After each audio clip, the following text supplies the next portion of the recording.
Ladies and gentlemen, please rise for the national anthem of the United States of America.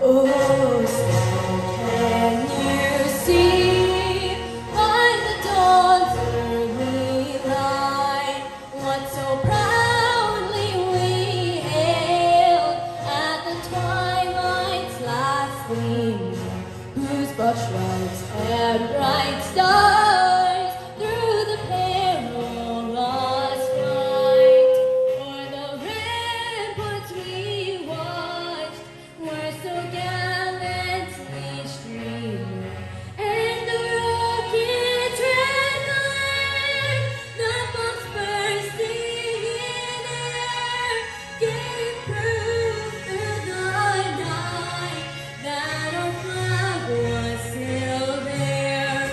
Oh, say does that star-spangled banner yet wave o'er the lands of the free and the home of the brave? National anthem of the former Republic of Vietnam. Quốc ca Việt Nam Cộng hòa.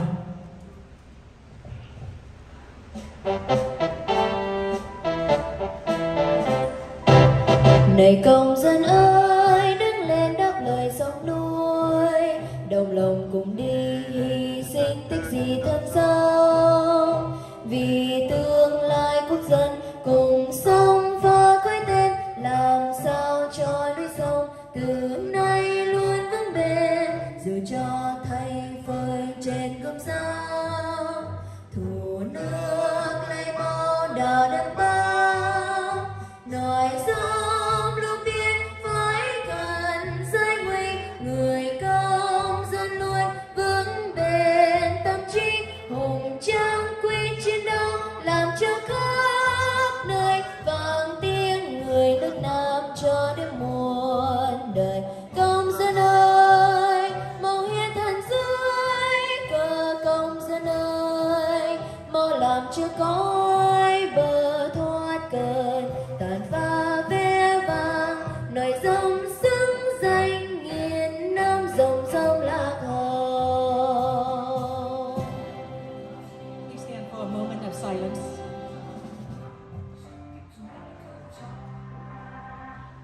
Please be respect to the moment of silence, to the heroes who fought endlessly to build and protect our great nation, for the civilians, military personnel who dedicated and lost their life for the freedom and democracy, and for the women, men, and children who lost their life in searching for freedom and democracy.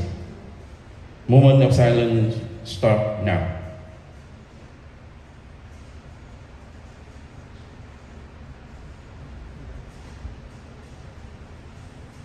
The moment of silence ended. Please be seated. Thank you so much. Thank you, Quỳnh Hương, for doing such a wonderful job with the national anthem. Thank you so much, Banja. Let me go back to your seat. Thanks for being here.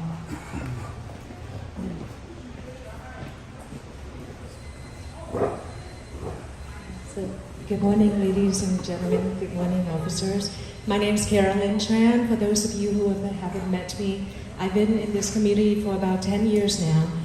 So at the very beginning, most people did know me with the role of being an MC, so a teacher to an MC, and then during the COVID area, we got connected with the Santa Clara County to deliver food to the senior citizens as a part of the governor's program. So I was known with being of another organization called Bloom Catering, and it stands for Because Love Overcomes One's Misfortunes. And to this day, we still have a lot of the restaurant owners in the community to deliver food to the homeless and the kids at the juvenile hall in Santa Clara of the county, and just different occasions like that. And I remember at that time, our community did have a program where we put the food together and we would deliver to the emergency responders as well. So there are other places, maybe people were protesting to defund the police and protests like that were going on. But right here in the Little Saigon Business District area, I would like to tell you something that has always been true, that we've been supporting the law enforcement. We brought the food to tell everybody this is our token of appreciation, to tell everyone not to be discouraged and to do your job and to be safe out there, to keep everyone safe. So thank you so much for being here. And the fact that we have this meeting, it didn't have to be because I have anything to do with this shop. It's because as an activist, I fight for the people that got imprisoned when they went to Vietnam. The American citizens went to Vietnam. I would go to DC, I would fight for them. And I would fight for the citizens from Vietnam that were here during COVID and could not get back to the country because the government did not have any programs to bring them back with a reasonable flights and tickets and things like that. They were here, and those students were crying. They wanted to go home. And I reached out to the State Department and to the ambassador of Vietnam at that time to help them to go back.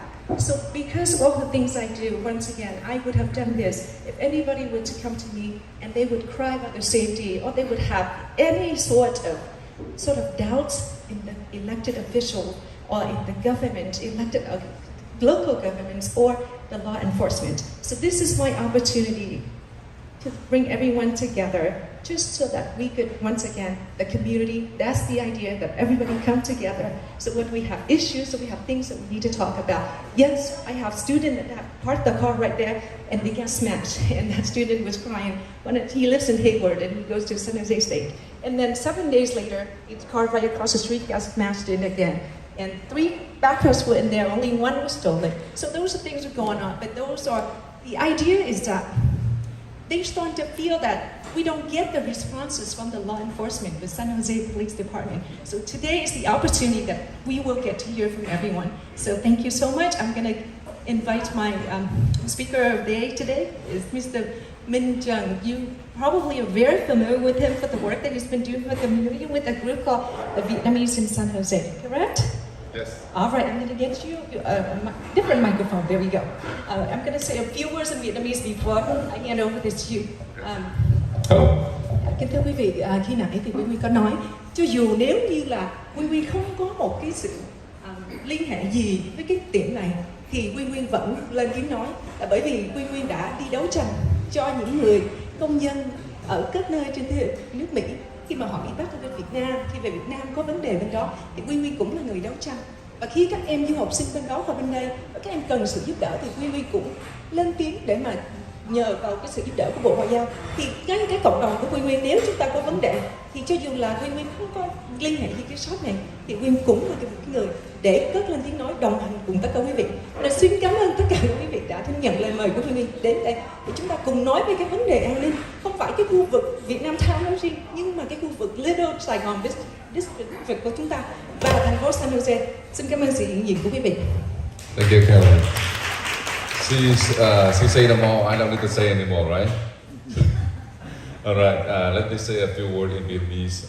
Kính thưa quý bà con, quý đồng hương, quý cơ quan truyền thông báo chí Việt ngữ Bắc California, nhận thấy nạn trộm cướp, đập kính xe, giật túi xách, tay đốt phá cơ sở thương mại và nhà chùa cũng như là các cơ sở vật dụng ở đây tăng trong cộng đồng người Việt tại thành phố San Jose nói chung và khu vực Little Saigon Business District nói riêng. Chúng tôi, một số nhân dân cũng như là những tổ chức có họp báo ngày hôm nay, tức là ngày mùng 2 tháng 4 2022, lúc từ 11 giờ đến 12 giờ 30 at tiệm Sack of Potatoes. Sự hiện diện của quý bà con, quý báo chí truyền thông cũng như là các hội đoàn nói lên tinh thần đoàn kết của chúng ta. Mặc dù hôm nay trời không được đẹp nhưng mà chúng ta có mặt hôm nay Chúng tôi đại diện cho ban tổ chức xin cảm ơn tất cả quý vị có mặt hôm nay để chúng ta tìm ra một cái phương hướng mà nó tốt nhất. Mình đã nói rất là nhiều rồi, mình đã có nhiều cái kiến nghị lên thành phố, lên tất cả những elected officials rất nhiều lần, nhưng mà mình chưa có một cái good solution. What I have been saying is that we have been make many suggestions to many different people, different level of governments, but we have not found a good solutions.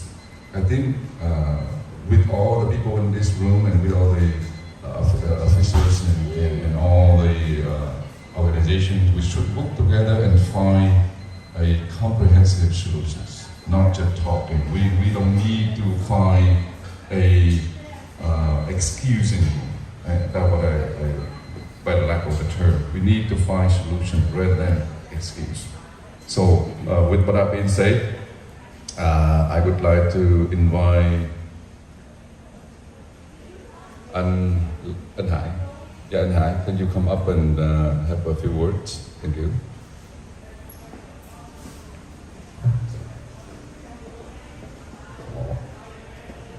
Kính thưa quý vị, như Quang Nguyên được biết thì anh Lê Minh Hải có một cái buổi họp với lại một nhóm của những người chủ nhân thương mại trong khu vực Little Saigon Business District là vào ngày mấy? Dạ, thưa anh. So there was a meeting among maybe 10 members of business owners back last week, right? Sometime last week. So would you explain to us just the nature of that meeting, the agenda, and what we've accomplished?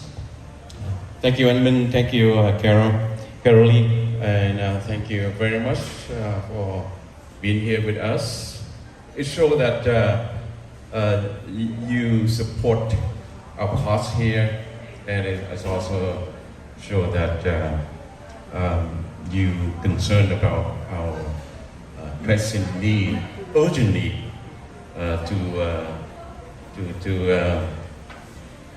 to have a resolution for our Little Saigon Business District here. In the meeting we have a few weeks ago with the District Attorney Jeffrey Rosen, we come up with a resolution, and I hope that today I read the resolution and I ask for all of us to transform this into action, because we have been suffering for so long, and the crimes here in the Little Saigon District is on the rise, and we need to take action. Here we have 8 suggested resolution. The first one, we wonder if the law enforcement of Santa Clara can be tough on crime, but at the same time, try not to catch the criminal and release them, but to keep them in custody for a period of time. Vietnamese, okay. Kính thưa quý vị, chúng tôi có đây là một cái phần soạn ra của những người chủ nhân thương mại, có nghĩa là những cái đề nghị mà chúng ta đi đến một cái nghị quyết. Thì cái điều đầu tiên chúng ta yêu cầu có nghĩa là quận hạt của Santa Clara, District Attorney là công tố viên của họ, thì cái văn phòng của họ phải nghiêm khắc hơn trong những cái vấn đề tội phạm, cũng giống như là những cái chính sách về catch and release, có nghĩa là bị bắt vào rồi thả ra liền, thì chúng ta phải nghiêm khắc hơn về cái vấn đề đó. Thì đó là một trong những yêu cầu mà chúng tôi nêu lên ở đây, thưa quý vị. And the second proposed resolution, I don't know much about law here, but can we reimpose the 3 strike and you out? Because I have seen so many of them, the criminals, just repeated their offensive throughout the time. Một cái điều thứ hai chúng tôi muốn nêu lên ở đây là cái việc là vi phạm 3 lần, có nghĩa là chúng tôi qua những nhận xét là những cái tội phạm này cứ tiếp diễn thì chúng tôi muốn quay trở lại cái luật này, có nghĩa là chỉ cho họ 3 lần thôi thưa quý vị. And we also propose that the criminal be punished twice if they committed crime here in Little Saigon Business District. Twice mean that they will have to serve their sentence here and then turn them back to their place of residence and serve the similar crime, sentence. Vấn đề thứ ba chúng tôi muốn nói lên là những tội phạm nếu mà họ đã phạm tội ở cái khu vực Little Saigon District của chúng ta tại thành phố San Jose thì họ phải bị coi như là kết án ở cái nơi đây và cũng phải bị kết án ở cái nơi mà họ cư ngụ, thưa quý vị. The number 4, I have heard from many of my friends who work in the city of San Jose, stating that the city has surplus of the funds, and I wonder if the San Jose Police can have more funding in order to hire more officers to patrol and keep the San Jose safe. Kính thưa quý vị, vấn đề thứ tư ở đây chúng tôi muốn nêu lên là nếu như thành phố San Jose họ có một cái khoản tiền dư để cho những cái dự án mà nó không có cần thiết, không khẩn cấp thì có thể là cái số tiền đó có cách nào mà được dùng vào để mà chúng ta có thêm cảnh sát cho thành phố San Jose. And the fifth resolution we propose is that as you all know, the Vietnamese population here in San Jose make up about 20%. And we just need to have more protection from the law enforcement here, just like our friend at the Mexican Heritage. They do have sufficient and protection that they need to protect their business and the daily activity there. Thưa quý vị, thành phố San Jose của chúng ta cái tỷ lệ dân số của người Việt là chiếm 20%, và đó là một cái con số lớn nhất trong một cái thành phố mà ngoài đất nước Việt Nam ra, đó là trên toàn thế giới thì thành phố San Jose của chúng ta có con số người Việt là cao nhất đó thưa quý vị. Cho nên là với cái lý do đó thì chúng ta cũng không có thể nào mà không chú ý vào cái vấn đề là cái cộng đồng của chúng ta không được bảo vệ giống như cộng đồng bạn, chẳng hạn như là Mexican Heritage thì cái nơi đó họ có nhận được sự bảo vệ của sự an ninh thưa quý vị. And the number 6 proposal is that since you all know that we are here in Little Saigon Business District, we not only deal with criminal from outside of the city, but also we have to deal with daily activity from homeless people and from people who committed crime here from everywhere. So we can if we can somehow try to come up with a working proposal to deter the criminal activity here in Little Saigon Business District. Thưa quý vị, khu vực Little Sài Gòn của chúng ta là có nghĩa là cái số tội phạm đã tăng lên rất là cao. Những cái người mà chúng ta bây giờ là những người dân vô tội của chúng ta là bị tấn công, không những từ những cái việc trộm cắp hay là đập kính xe rồi giật bóp, rồi thì có luôn là những người vô gia cư cũng có những cái hành động khiến cho chúng ta phải sợ hãi. Và gần đây nhất là cái trường hợp chùa Di Lặc ở đây là bị đốt và cũng là bị đập phá luôn nữa thưa quý vị. Cho nên là và car shows là một cái điều mà chúng ta cảm thấy rất là sợ hãi, tại vì những người này là những người trong băng đảng, có nghĩa là họ tập trung lại rất là nhiều xe và họ đậu trong cái parking lot structure và khi mà họ đến là có cả 100 người, và khi họ đến là ngay cả security cũng không làm gì được, có nghĩa là dù cho chỉ có cảnh sát, so only the police will chase those cars, people away, not the security guys here. I mean, we all know that. And if HO is going to close that parking structure, we are not going to let that happen because the customers need the protection, they need the parking structure. And if they are proposing that, we can't, because we need to get the people to keep whatever that we have here, because this is how we protect the community. We're not going to give into criminal activities so that they can have to stay away from this area, because they know that means they could get to us.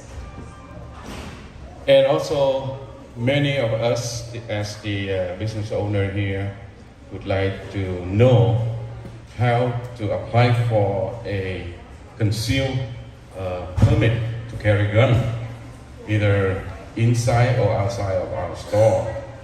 By doing so, we need to protect our staff and our customer, because we, fear for our daily activity here in Little Saigon business. Thưa quý vị, một số chủ nhân thương mại thì muốn nói về cái luật được cầm súng, có nghĩa là tại vì họ muốn được bảo vệ cho những người trong tiệm cũng như là những người làm việc, rồi những người khách hàng nữa, thưa quý vị. Nhưng mà đây là một cái vấn đề mà Quy Nguyên không hiểu là lý do tại sao là anh cảm thấy là mình cần phải có một cái permit này, cái lý do như thế nào thưa anh? Đó là tại vì chúng ta không có tin vào cái sự giúp đỡ hay là từ cái sự an ninh từ chính quyền hay là từ những người an ninh như là lực lượng cảnh sát của thành phố.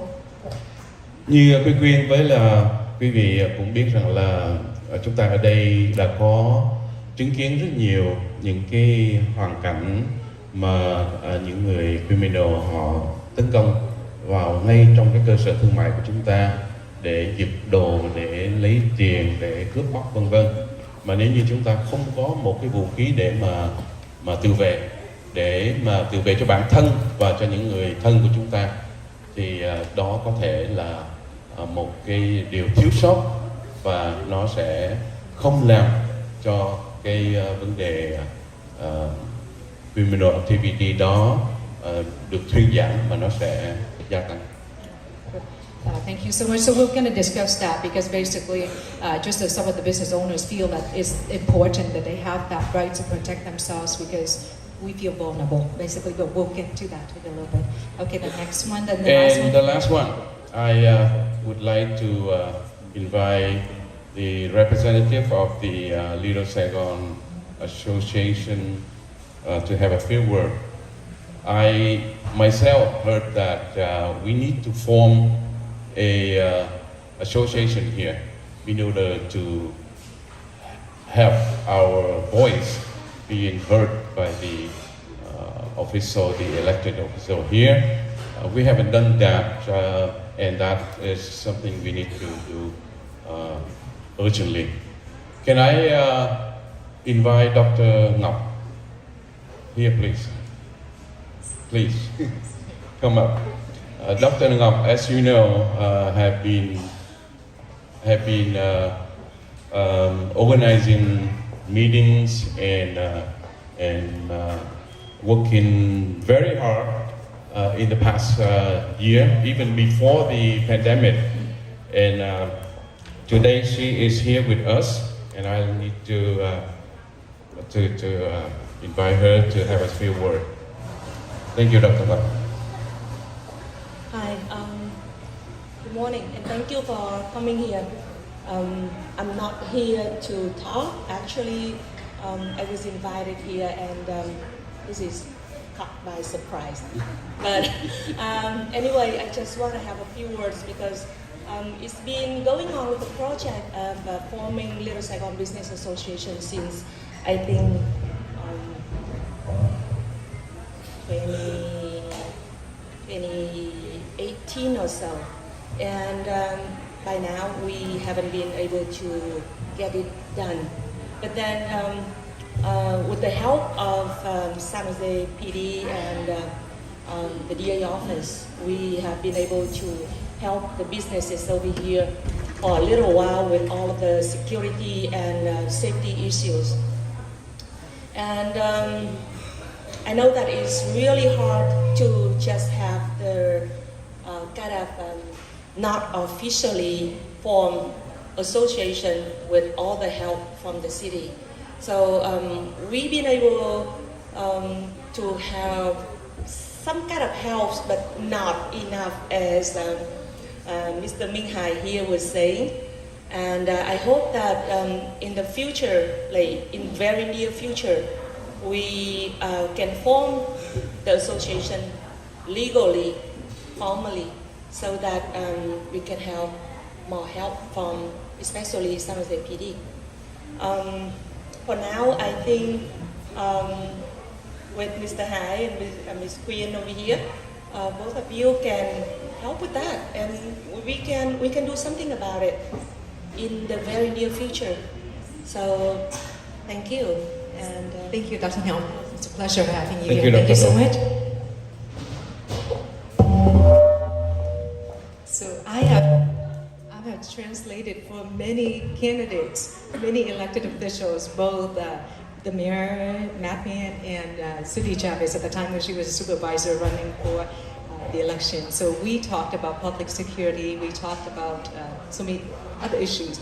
And now it is my honor to finally welcome San Jose Police Department. Please come on up. I'd like to invite everyone so that if you have something to share with the audience, that you can all come up here so that everybody would just, if they want to raise their, oh yeah, round of applause. Yeah, that's the first thing we must do. Thank you again. You could come up too, and then Tam Jung, everybody knows. Interesting.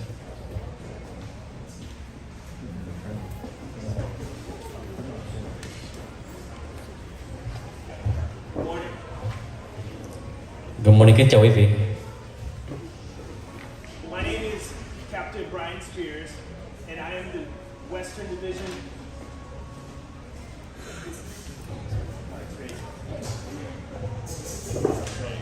Đây là đại tá của cảnh sát San Jose, Brian Spear ở bên cảnh sát San Jose Police Department.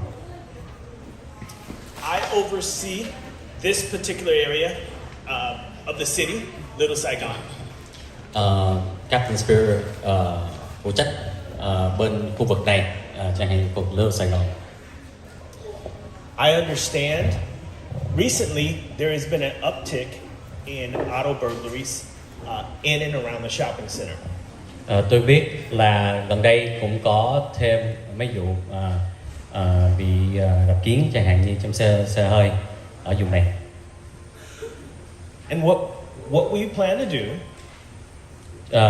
Bên đây sẽ coi tiếp là plan là chuẩn bị sẽ làm mấy cái điều này. increase patrols Tăng cường cảnh sát để đi tuần bên đây. with uniform and undercover police officers Cảnh sát đồng phục và cảnh sát chìm, so that we can resolve that particular issue. để cho đáp ứng với cái mấy cái chuyện mà tội phạm đó. I do want to make sure that I express one huge point. The San Jose Police Department has remained very proactive in Little Saigon. Tôi muốn quý vị biết bên cảnh sát San Jose luôn luôn là rất quan tâm cho Little Sài Gòn mấy năm nay.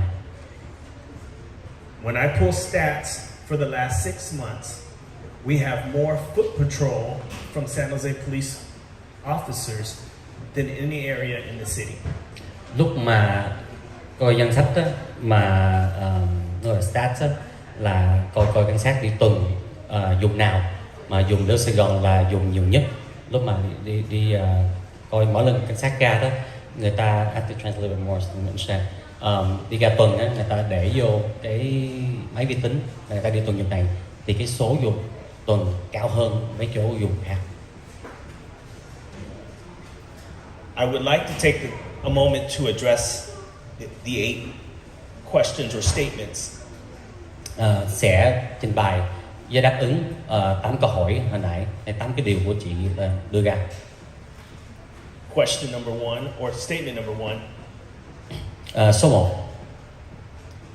The catch and release program, I'm not too familiar with what they're stating. However, during COVID, there were changes implemented to avoid contact. Số 1 là catch release program, lúc mà bắt á, xong thả ra đó thì lúc đó là thường là lúc mà Covid thì cũng có nhiều điều luật và cái thay đổi trong cái phần đó mà bên đây không có gọi gì cái đó nhiều. Non-violent crimes offenders may be issued criminal citations from jail or from police. Nếu như mà người nào tội phạm mà không phải là đại tội hay là tội mà làm vũ khí gọi là violent là hung thủ thì có thể là giết biên bản và thả ra chứ không có nhốt lại trong tù. I would love to see individuals held accountable and remain incarcerated. Tôi rất muốn nếu như mà bắt người ta còn giữ được trong tù thì cái sự đó là sự ước muốn bên cảnh sát. But that is something that we need to work collectively with the district attorney. Nhưng mà cái đó là bên cảnh sát phải làm việc bên biện lý mới thực sự thực hiện cái đó được. But more importantly, at the time it's when we vote. Nhưng mà rất là quan trọng là nếu như mà mình bỏ phiếu về mấy cái luật đó, cái đó mới là sự thay đổi chứ không phải bên cảnh sát không. I'll go to question number 2. Số 2. Question number 2, there has been plenty of research pertaining to the 3 strikes where at times it appeared beneficial, but at other times it actually destroyed communities and families. Có nhiều cái sự research là hậu học hay là điều tra khám phá ra cái vụ mà three strike law đó thì có nhiều lúc có nhiều cái phần hợp hay trường hợp là thực sự ra là tốt cho cộng đồng mà có nhiều cái trường hợp là không có tốt, nhất là phá ra cái gia đình của cái người tội phạm đó. Question number 3. Số 3. The being punished twice, unfortunately, as a public servant, I have to exercise fair and impartial policing. Cái số 3, cái điều luật mà đưa ra hay là cái ý kiến á, là nếu như mà bị bắt á, thì phải bị phạt 2 lần, nhưng mà bên cảnh sát thì phải là làm việc công bằng hết, chứ không có làm cái đó được. Therefore, I cannot suggest double punishment based off of the geographic location. Cho nên bên đây không có ủng hộ được theo luật lệ là không có phạt người ta vì một tội mà bị phạt 2 lần, tại vì cái người này làm tội trong cái vùng nào của San Jose mình không có lựa dùng được. Question number 4. Số 4. The San Jose Police Department is in fact hiring. Đội cảnh sát luôn luôn cố gắng và đang tuyển thêm cảnh sát mới. And it's not just for police officers, but for dispatchers, records division. There's an abundance of assistance and help that we can utilize. Ở đây đang tuyển cho không phải là đồng phục cảnh sát thôi, nhưng mà cũng mấy cái ngành khác, chẳng hạn như là tổng đài cho cảnh sát hay là mấy người làm giấy tờ trong văn phòng. I encourage you to pay attention when these subjects come up in open forum during council meetings. Quý vị nên chú ý, nhưng mà mỗi lần họp hội đồng thành phố San Jose thì nên chú ý mấy cái luật thay đổi hay là mấy cái direction, cái kiến chỉ của bên hội đồng thành phố của mình. Number 5. Số 5. I don't know the comparison to the Mexican heritage, but I can tell you and I can echo that Little Saigon has more of a police presence than others, including Eastridge Mall. Tôi không xác định được là bên Mexican Heritage là được nhiều cảnh sát hơn ở Little Sài Gòn, nhưng mà tôi biết là tại cái này dùng của em là Little Sài Gòn là có tăng cường rất là nhiều cảnh sát để tuần ở vùng này. Number 6, Số 6. I recognize the unhoused in the area, as well as the car break-ins. Tôi biết về vụ mà homeless, giống như người dân di cư á, không có nhà, với lại mấy cái người mà bị nạn nhân của đạp xe. One subject has been arrested for one of the arsons. Có một người tội phạm đã bị bắt về vụ mà đốt cháy ở Little Sài Gòn. While we hunt for a second subject that's also responsible. Bên đây cũng đang điều tra và cố gắng bắt người thứ hai về dính líu về cái vụ đốt đó. I want to talk about crimes, the way police respond. I want to talk about the police response, priorities, violence versus property crimes. Và tôi muốn trình bày cái cách cảnh sát làm việc về cái nào mà quan trọng hay khẩn cấp và cái nào mà không khẩn cấp. We are lean but efficient. Bên đây thực sự không đủ ít cảnh sát nhưng mà làm việc rất là chặt chẽ. I want to empower every member within this association to be able to call 911 versus calling the security. Tôi muốn quý vị nào nhất là trong hội này gọi 911 chứ đừng có phải là luôn luôn phải gọi hay là mình phải gọi bên bảo vệ. Together we can resolve some of these issues without security. Làm việc chung mình có thể làm việc tốt hơn chứ không phải luôn luôn phải gọi bên bảo vệ công ty đó, công ty bảo vệ tư nhân đây. I'm going to save number 7 for last. Tôi sẽ đợi trường số 7 để chót trên bài chót. I understand that they're working on establishing state and local government offices for protection. What I'd like to establish is a 30-day, every 30 days that we meet between the police department, the district attorney, and you, the business owners, on a every 30-day basis, so we could exchange information and see if we're resolving one another's issues and concerns. Tôi biết cái đây hội đây đang làm việc với mấy người khác trong city, chẳng hạn trong city county, mà tôi muốn là mỗi 30 ngày có thể mình họp lại với business association, là hội của business ở đây, với bên cảnh sát, về bên địa lý, để cho mình họp lại coi mình làm cái gì, mình đạt được một mục đích gì trong mỗi 30 ngày. And finally, Và cuối cùng, being armed while protecting themselves. nói về vụ cầm súng đó, được quyền cái permit cầm súng đó, 99% of the time, 99 xác suất thường when it usually results in catastrophic issues and deadly force is used,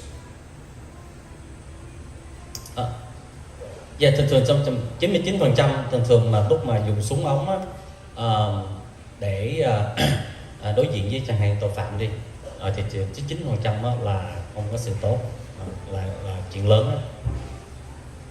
it's used in at the wrong time. Thường là mình xài súng không đúng lúc.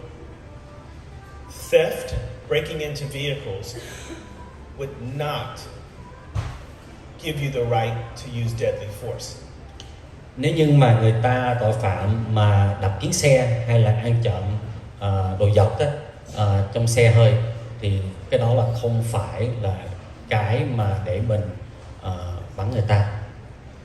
Walking into a jewelry store and grabbing jewelry and running out the door will not constitute deadly force. Nếu như tội phạm đi vô tiệm vàng lấy cái vật á, tiệm vàng á, mà lấy giật chạy thôi đó, thì cái đó là mình không được quyền bắn người ta, tội phạm đó, tại người ta phải cấm vật chất. I want to use sales examples. Tôi muốn trình bày một cái vụ ở cảnh sát San Jose hay dùng ở San Jose. A subject, a gun owner approached a theft suspect and shot him. Có một người chủ tiệm có cầm súng, lúc mà người tội phạm đang cắt, người chủ tiệm này bắn người đó. That gun owner was convicted of murder and will remain in prison for the rest of his life. Cái người đó, người chủ tiệm đó đã bị bắt và bị bên điện lý bị tội là giết người, và người đó sẽ ở trong tù kiểu như là suốt đời luôn đó. Let's talk about San Francisco incident. The business owner with the hose. Bây giờ nói chuyện về bên San Francisco, cái người mà chủ tiệm mà cầm cái đồ xịt nước á, xịt nước như tưới cây đó. His actions became national news. Người đó, cái cử chỉ người đó hay cái sự làm việc, phản ứng người đó bây giờ là trên mạng, là với lại trong báo chí, là nguyên một toàn Mỹ đang nói về điều đó. His business has remained closed since that incident.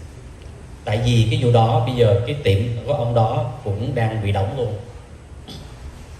So I ask that we work together in a peaceful manner without arming yourselves and allow the police department to be that layer of protection. Thì tôi cầu là quý vị làm việc với cảnh sát San Jose chứ không phải là đi để lấy cái permit để cầm súng. Mình nên làm việc với nhau trong một cái sự mà bình an, chứ không phải là đi cầm súng mình tự mình bắn người ta. Here with me today, I brought information so we can register some of your cameras, and I'll explain what we can do with it. Hôm nay bên đây có thông tin để cho mình đăng ký vô cái mà có là camera registry, là cái system của bên cảnh sát San Jose, là tiệm nào có cái camera hay là nhà nào có cái camera để cho mình làm việc hợp tác nhau chặt chẽ hơn. Mà cái đó để từ từ để mình giải nghĩa cái program đó kỹ hơn. Collectively, with your help, we were able to resolve the arson investigation. Giống như kỳ trước mình làm việc với nhau, thì mình đã bắt được cái người mà đốt tại Little Sài Gòn. Ở vùng này có một cái vụ, nói chung là mình làm việc chung nhau, mình có thể bắt được mấy người tội phạm này. The auto burglaries are not just a Little Saigon problem. They're a national epidemic in California. Cái vụ mà đập kiến á, vô ăn cắp giặt ở ngoài xe hơi đó, thực sự không phải là chỉ có Little Sài Gòn không, mà cái này là nguyên một cái nước Mỹ luôn bị, chứ không phải là chỉ có vùng này thôi. So give me the opportunity to work with you so we can resolve some of the small and large problems versus having you take laws into your own hands. Thì nếu như mà mình làm việc chung với nhau, mình có thể là đáp ứng mấy cái vụ mà ăn cắp giặt này, từ chuyện nhỏ cho tới chuyện lớn, chứ không phải là mình bên đây không muốn là đụng chuyện là quý vị phải cầm súng, quý vị tự ra ngoài đó tự xử lý thì không tốt cho quý vị, để cho cảnh sát làm việc mấy cái vụ này. Questions? Quý vị có câu hỏi nào không? Anh Lê Minh Hải. The captains say that we don't need to resolve by getting a permit to carry a gun. However, if the criminal use the weapon to attack us, then do we resolve as peacefully as possible, or just wait for the San Jose police to respond? So anh Lê Minh Hải có hỏi của anh là nếu như mà mình bên cảnh sát là nói đừng có lấy cái permit, đừng có đeo súng, đừng tự vệ, nếu như mà đụng vô cái chuyện mà tội phạm có súng hay là hung dữ hơn thì mình phải làm sao? Mình phải làm việc giống như là phải mà bình an với người ta, hay là mình phải gọi cảnh sát, hay là mình phải làm sao để đáp ứng cái sự hung dữ của cái người tội phạm đó, đúng không Lê Minh Hải? Okay. Let's translate the question. No, I would want you to call 911.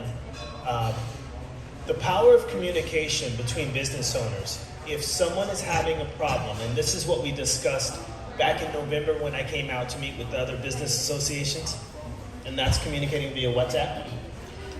Không, bên đây muốn quý vị luôn luôn phải gọi cảnh sát San Jose, gọi 911 để bên đây tới giúp quý vị giống như là làm việc chung với nhau, hội bên Little Sài Gòn hay hội thương mại làm việc với cảnh sát San Jose. Giống như hồi tháng 11 bên đây Captain Spear với Tâm Trương ra đây để nói chuyện về quý vị về an ninh của Little Sài Gòn, Grand Street Mall, Vietnam Town. Mình làm việc chung giống như hồi tháng 11 đó. Rồi xong mình cũng nói là quý vị vô cái WhatsApp, cái app mà để cho mấy cái người chủ tiệm đây nói chuyện chung với nhau để cho mình làm việc chặt chẽ hơn, more efficiently. I know this works because I've proudly served this community for the last 26 years. Tôi biết cái đường lối này có hiệu quả tại vì tôi đã làm với cảnh sát San Jose 26 năm rồi. I also oversee other communities that have not turned to protecting themselves while being armed, and they are still successful. Với lại tôi đã giúp nhiều cộng đồng khác làm việc với cảnh sát San Jose và có hiệu quả, chứ không cần phải đeo súng và tự vệ cho mình. And those communities have less of a police presence. Và mấy cộng đồng đó còn ít cảnh sát tuần dùng người ta hơn ở đây nữa. Next question. Có ai có câu hỏi khác không? If you have any questions, some of you walking around with the microphone, okay? Tôi nói bằng tiếng Việt. Dạ. Tôi có thể sử dụng cái electric gun. Làm thế nào để sử dụng bằng cái súng bằng điện cho nó hợp pháp? Cách nào mà hợp pháp và cách nào không hợp pháp khi tôi sử dụng một cái súng điện nếu mà tôi bị tấn công? The question the gentleman has is, what is the law, or how do I use it properly legally when it comes to a stun gun? So we kind of clarify taser or stun gun, but cái súng nó có bắn ra cái dây điện không, hay là nó chỉ có phải đụng chạm dây điện? Nó khác nhau. Một cái là súng bắn ra là cái dây điện nó chạy tới người ta, chạy tới đó. Một cái là phải dí vô người ta, cái khác biệt nó khác. Nó là một cái đèn pin. Okay. Nó là một cái đèn pin. Okay, stun gun. Okay. Khi mà tôi bị tấn công đó, thì thí dụ như một con chó mà nó áp sát mình, thì tôi sẽ dùng cái súng mà cái tiếng nổ lạch cạch. Thí dụ tôi bắn vô được cái. Okay, and big bàn. Yeah, no, stun gun. So he's asking a question about when can I use my stun gun if I have a stun gun, not a taser, a stun gun. Like a flashlight. His example is a flashlight that has the arcing. When I was walking around and the dog comes and try to attack me, I would use that. What is the legality when it comes to a stun gun? Professionally, here's the issue. If he uses it, I can't give him what's going to be convenient and give him the green light. I cannot give him the permission to use it. If he feels he has to use it, I hope it's within the law, meaning he's defending himself from being attacked. But if he has time to pull out a stun gun, does he have time to pull out a gun to call 911? So, bên cảnh sát không có thể nói anh một cái trường hợp nào anh xài được hay xài không được, đánh được với luật pháp. Nhưng mà nếu như anh nghĩ mạng anh đang bị nguy hiểm mà anh lấy ra để anh dùng để anh tự vệ, thì cái đó là anh phải ngồi suy nghĩ lại kỹ chặt chẽ về viết luật lệ. Bên đây không dám nói tại vì mỗi cái trường hợp nó rất là khác nhau. Nhưng mà nếu như mà anh mà có thời gian mà anh rút ra cái điện roi đó mà anh chích người ta thì anh nghĩ anh có đủ thời gian để đi ra khỏi vùng đó hay gọi 911 hay không?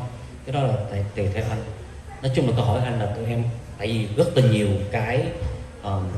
cái phần mà để cho mình analyze á, cái phần để mình coi lại á, thì bên này không có nói là được hay không được, nhưng mà anh phải lúc mà anh xài là để anh tự vệ mạng sống anh, thì cái đó là quyết định của anh. Not only that, and if it's used, the individual falls and hurts himself, there could be a liability, criminal and civil. Nếu như mà anh chích cái súng điện mà người ta té, người ta đập đầu xuống đất mà người ta chẳng hạn như bị thương hay chết thì cái đó là cũng có một cái phần anh có thể bị ghép tội bên hình sự hay là dân sự. Dân sự là thưa kiện đó, có thể người ta thưa lại ngược lại anh nữa.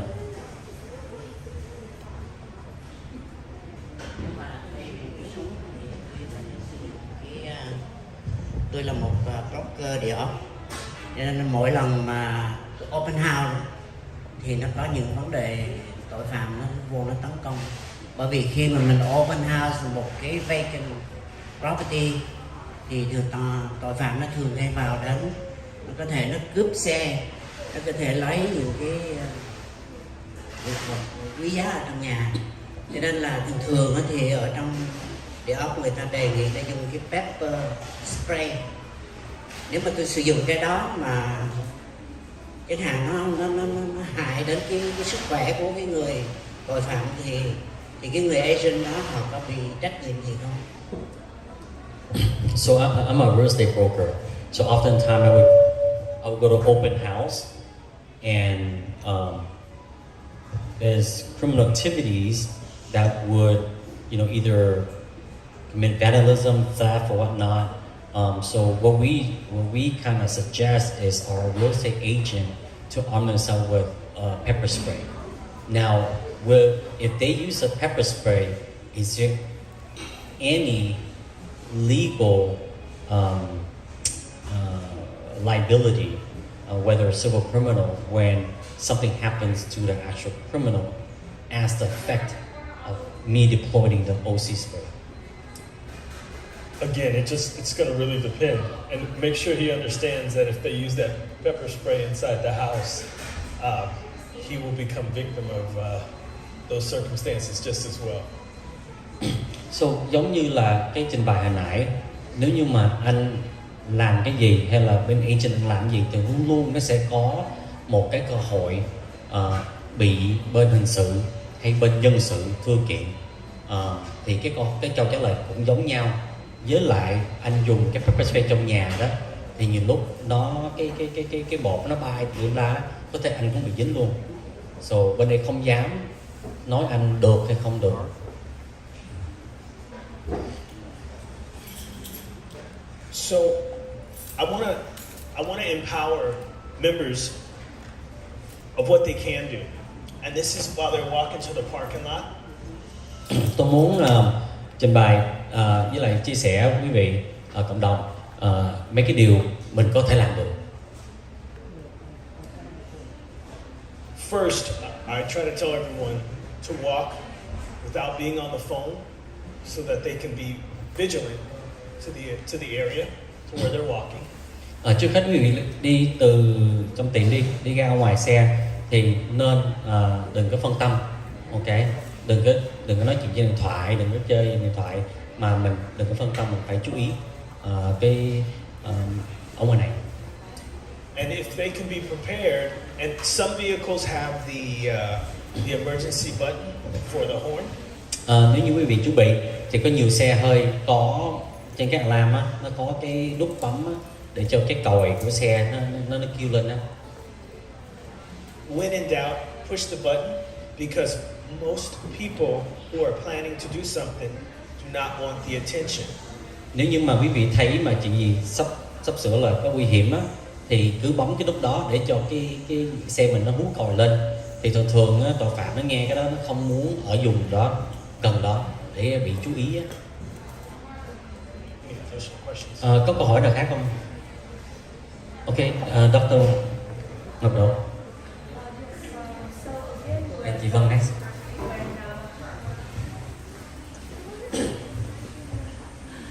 So when you were saying that we're going to have more police officers over here in San Jose, you were saying that we have more dispatchers as well, right?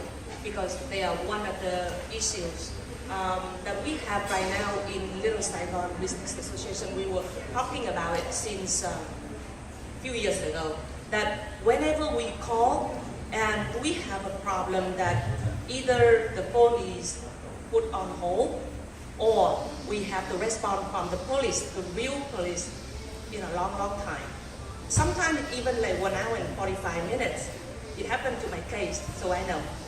And because of that, someone, who have the car broken into, they don't want to call the police, not because they don't trust the police, but then it takes a long, long time for the police to respond.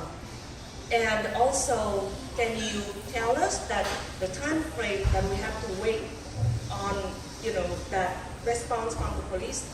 How is it going to be? How is it the standard? At least so that we know what to expect. Số câu hỏi với Dr. Đỗ là mình tăng cường, không phải không cảnh sát không, mà tăng cường bên dispatcher là tổng đài. Tại vì cái khổ là nhiều lúc gọi cảnh sát, nhiều lúc phải đợi 1 tiếng 45 phút. Especially chị cũng bị lần rồi, chị muốn cảnh sát để nghĩa trình bày là cái cách làm cái call service sao và có thể nào là mình làm được tốt hơn không.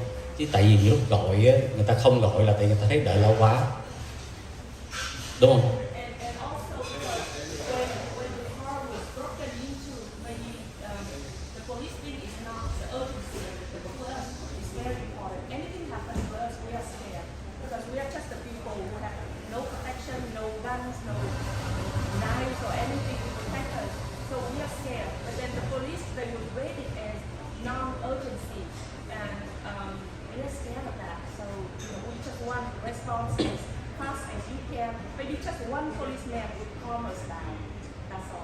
Dạ, chị nói giống như là mấy cái mà tội mà không có quan trọng mà không khẩn cấp á, thì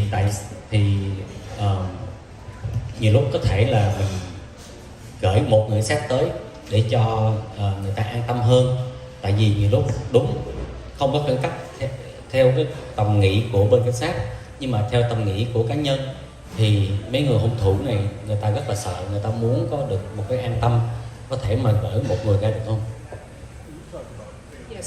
Yeah, I'd like to add to this is because of the experiences that I have seen here in the shops at Vietnam Town, is that we were told by security guys or just the guards here to fill out the form online because that's what saves some time. Because we were told that for the one that happened in here, it was already at 7:52 p.m. when that happened. So we were told that it could take up to 3 hours. So just tell the student to go home and then just do the report online. And file that report online, so there's no need to call. So maybe that's the reason why that we started to become accustomed to the fact that we shouldn't be calling the police for things like that because of the urgency matters as not being the priority.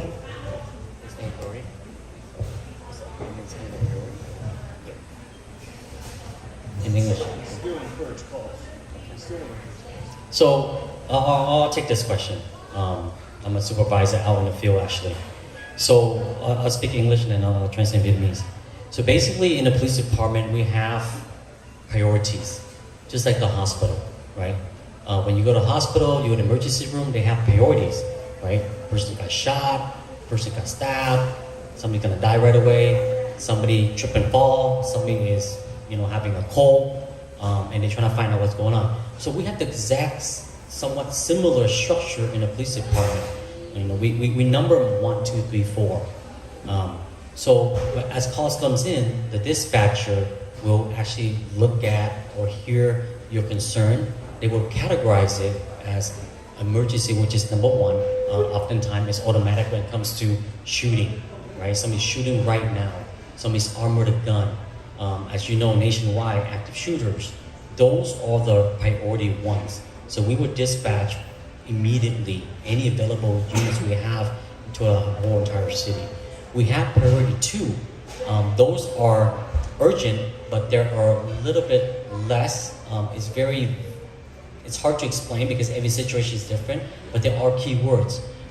For example, there's a massive fights, people may be injured, domestic violence where it's actively engaging. Somebody's actively engaging physical violence against each other, then it will probably be priority 2. And then priority 3 or let's say there's fighting and now they're separated. A car break-in, there's a burglar that come in and break the window and now he ran off, right? Those are low priority. Now the supervisor look at the priority and we can adjust based on the detail and the updates. So we always encourage you to do not be disencouraged and do not think, hey, I'm not gonna call because nobody's gonna be here. Please always call and what I tell people at our community meeting is, please give us the update. Don't call and then you say, hey, I'm done, I'm out, I'm gonna hang up. No, give us update because the update will adjust the priority and give us, the officer, all the opportunity and the information to handle it appropriately at a real-time manner. So that's how priority works in our structure. Unfortunately, we all know, right? We always want to get there as fast as we can, but it's hard for us to do that. We are trying to hire more dispatcher, police officers in the street to serve you, but it takes time to give quality people, right? Educate quality training experience to serve you properly. So just be patient with that, but we are trying.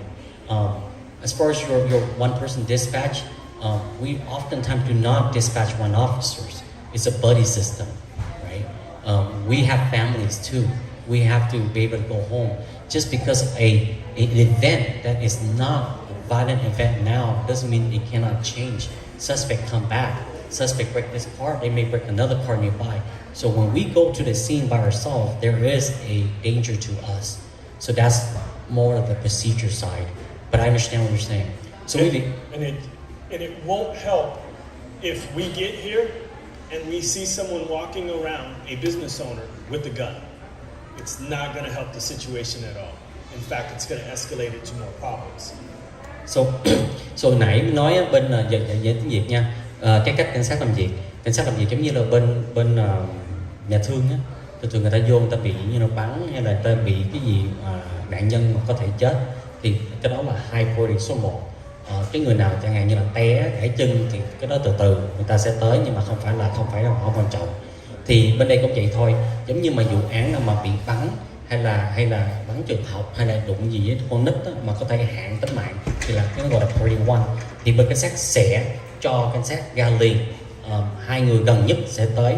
Rồi xong priority 2 á, là cái bậc thứ 2 á, là mấy cái chuyện giống như là vợ chồng quýnh lộn nhau, đang quýnh lộn nhau hay là đang làm gì thì có thể bị tính mạng thì bên đây cũng ga liền. Rồi cái số 3 đó là chẳng như người ta quýnh xong cái người ta không quýnh nữa, người ta nghĩ nguyên đám quýnh lộn 5-6 người đi, người ta gã ra thì cảnh sát dẫn tới. Giống như là đập kiến xe là gì? Đập kiến xe là số 3. Đập kiến xe số 3 là tại vì người ta ăn cắp mà xong người ta chạy. Nếu như mà người ta ăn cắp mà người ta cầm súng, người ta còn ở đó, người ta còn hâm dữ người ta thì đó là sẽ là số 2, số 1. Thì lúc mà người supervisor, cái người mà chỉ huy ở ngoài đường đó, người ta sẽ coi cái information, tổng đài gọi vô, quý vị nói giải nghĩa sao chặt chẽ, rồi xong bên đây sẽ bỏ vô 1, 2, 3 hay là 4, ok. Rồi xong nhưng mà quý vị luôn luôn sẽ gọi lại, hay là chẳng hạn như cái thời huống nó thay đổi thì nên gọi lại để cho bên đây biết là có thể là cái người tội phạm đó đã đi rồi hay là người tội phạm nó quay lại chẳng hạn như vậy. Thì ăn cướp quay lại thì bên đây phải biết để cho bên đây mới biết cách làm xử lý sao cho nó hợp với cái tình huống đó. Thì cái đó là cái, nhưng mà bên đây cũng nói nếu như mà cảnh sát tới, cảnh sát không đi một người được, tại thường đi mà tội phạm người ta đâu đi người đâu, hay người ta đi xong người ta quay lại làm sao, thì bên đây cũng có gia đình rồi, bên đây cũng phải làm sao cho an toàn bên cảnh sát luôn. Cho nên bên đây thường không có dẫn một người ra thôi.